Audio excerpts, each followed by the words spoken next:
Sentence का प्रकार भेद यानी types of sentence.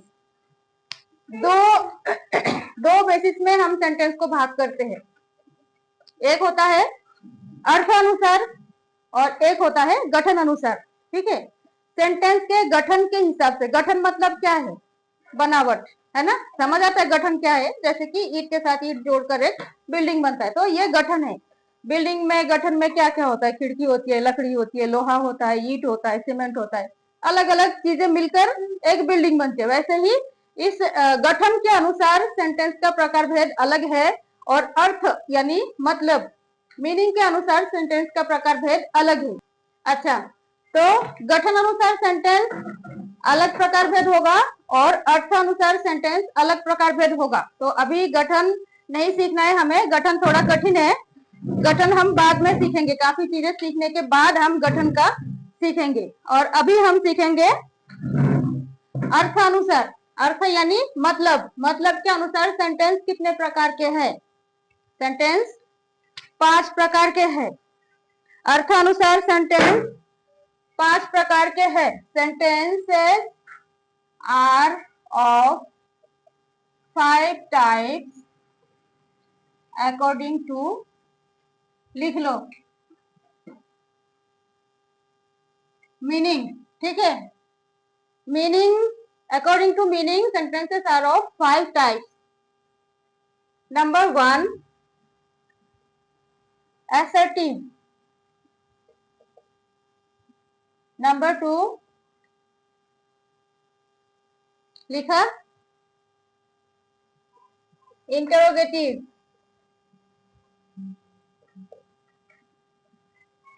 Number 3 imperative, number 4 optative, number 5 exclamatory। इन सेंटेंसेस के बारे में किसने सुना पहले, इससे पहले किसको पता था सेंटेंस का प्रकार भेद क्या है, किसी को पता था, सीखा था, किसी ने नहीं सीखा था? पहले लिख लो, फिर बताती हूँ किसका क्या मतलब है। तो सबसे पहले हम एसर्टिव सीखेंगे। ठीक है, एसर्टिव का मतलब है डिस्क्रिप्शन। हिंदी में लिखो वर्णन मूलक। वर्णन, कोई नॉर्मली कोई जब हम बातें करते हैं उसमें ना कोई सवाल है, ना कोई प्रार्थना है, ना कोई ताज्जुब होने की बात है, ऐसा कोई एक्सप्रेशन नहीं होगा, एक्सप्रेशन लेस। जैसे कि हम बोल रहे हैं मैं स्कूल जाती हूँ, मैं स्कूल जाता हूँ, मैं स्कूल नहीं जाता हूँ। ठीक है, मैं भात खाता हूँ, मैं चपाती खाता हूँ, मैं ये खेलता हूँ, ये सब नॉर्मली बोलना जिसमें कोई एक्सप्रेशन, स्पेशल एक्सप्रेशन नहीं है। स्पेशल एक्सप्रेशन केमन, कैसा कि सॉरी कैसा कि सोचो कि मैंने तुम्हें कोई आदेश दे दिया कि ये काम करो, हाँ, वो वर्णन मूलक नहीं है। अगर सवाल पूछ दो तुम कहाँ थी, वो प्रश्न सूचक है, इंटरोगेटिव है। ठीक है, तो जिसमें कोई भी स्पेशल एक्सप्रेशन नहीं है उसको हम असर्टिव कहते हैं। ठीक है, समझ में आया, तुम्हें समझ आया? घर जाकर पढ़ना है, नहीं पढ़ोगे तो ये समझ में आकर कोई फायदा नहीं है, भूल जाते हैं, दिमाग है हमारा।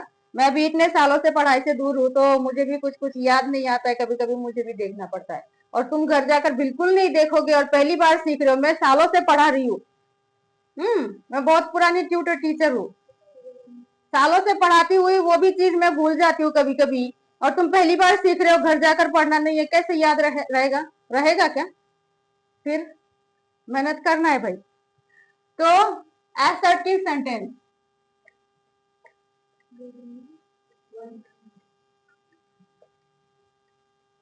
मुझे हिंदी मराठी लिखना नहीं आता है। ठीक है, लिख लो हिंदी मराठी में जो लिखना है। वर्णन मूलक, वर्णन मूलक या वर्णन सूचक, ऐसा लिख लो। इसका मतलब है डेस्क्रिप्टिव, डिस्क्रिप्शन से डेस्क्रिप्टिव। ठीक है, यानी डिस्क्रिप्शन मतलब वर्णन करना, व्याख्या करना, कोई चीज बोलना, तो वहां से आया डिस्क्रिप्शन, डिस्क्रिप्शन से आया डिस्क्रिप्टिव। डिस्क्रिप्टिव यानी वर्णन सूचक सेंटेंस वाक्य। तो जैसे कि उदाहरण लिखो, एक लिखो कि आई गो टू स्कूल, और दूसरा टाइप का होता है कि आई डू नॉट या डोंट गो टू स्कूल। मैं स्कूल जाता हूँ या मैं स्कूल नहीं जाता हूँ। ठीक है, मैं स्कूल जाता हूँ और मैं स्कूल नहीं जाता हूँ। एक सेंटेंस से अभी मैं सिखा रही हूँ, एक ही सेंटेंस बोल कर ताकि कट करो, एक ही सेंटेंस बोलकर सिखा रही हूँ ताकि अच्छे से दिमाग में बैठ जाए। ठीक है, देखो तो आई गो टू स्कूल, मैं स्कूल जाता हूँ। I do not go to school, मैं स्कूल नहीं जाता हूँ। तो असर्टिव में भी दो तरीका समझ आ रहा है ना कि दो तरह के होते हैं, असर्टिव में भी दो टाइप्स होते हैं। तो वही चीज मैं बताना चाह रही हूँ कि assertive sentences are of two types. ठीक है, अभी सबसे पहले असर्टिव सेंटेंस का डेफिनेशन लिख लो। असर्टिव सेंटेंस डेफिनेशन लिखो। हाँ, if a sentence expresses a description without any special expression, that is called assertive sentence। यानी कि अगर कोई सेंटेंस एक वर्णन प्रकाश करे, वर्णन नॉर्मल, ठीक है, वर्णन प्रकाश करे विदाउट एनी स्पेशल एक्सप्रेशन, कोई स्पेशल एक्सप्रेशन यानी विशेष कोई भाव न प्रकाश करता। ठीक है, विशेष कोई भाव के बिना ही एक वर्णन प्रकाश करे तो उसको असर्टिव सेंटेंस कहते हैं। समझ आया? थोड़ा कठिन है क्या? कठिन कुछ नहीं, मतलब समझ लेना है तो याद आ जाता है फटाफट कि उसमें कोई स्पेशल एक्सप्रेशन नहीं होगा, जैसे कोई सवाल नहीं होगा, कोई ताज्जुब नहीं होगा, कोई ये नहीं होगा आशीर्वाद या प्रार्थना, ऐसा कुछ नहीं होगा, कोई आदेश अनुरोध ऐसा भी कुछ नहीं होगा। नॉर्मली बस कोई चीज को एक्सप्लेन करना, एक्सप्लेनेशन या डिस्क्रिप्शन। ठीक है, ऐसा अगर कोई सेंटेंस है तो उसको असर्टिव कहेंगे हम। हुआ? अब assertive sentences are of two types. बोल चुका?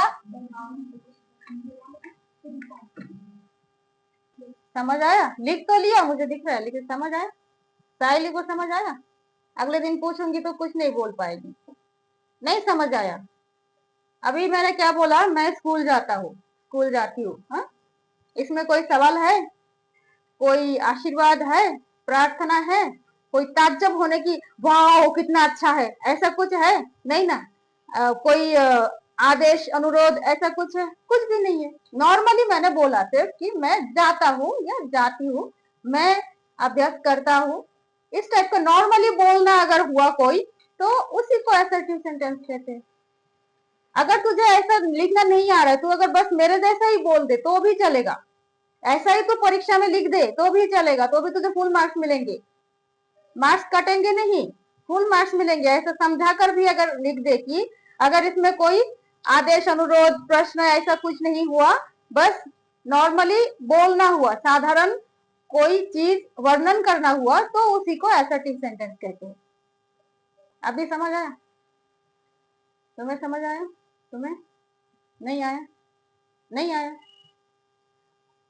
असर्टिव यानी वर्णन मूलक, वर्णन, इसमें कोई स्पेशल एक्सप्रेशन नहीं होगा, कोई विशेष कोई भाव नहीं होगा, विशेष कोई भी भाव नहीं होगा, सवाल नहीं होगा, आशीर्वाद नहीं होगा, अनुरोध नहीं होगा, ताज्जुब नहीं होगा, ऐसा कुछ नहीं होगा। नॉर्मली कोई चीज बोलो, जैसे कि सारे लड़कियां मिलकर जो चुगली करते हो ना एक दूसरे के बारे में, कि उसने ये किया, उसने वो किया, ये वहां गई थी, ये इसने इसको यहाँ देख लिया, साधारण से बोलते हो बस, इसमें किसी के बारे में कोई भाव नहीं है।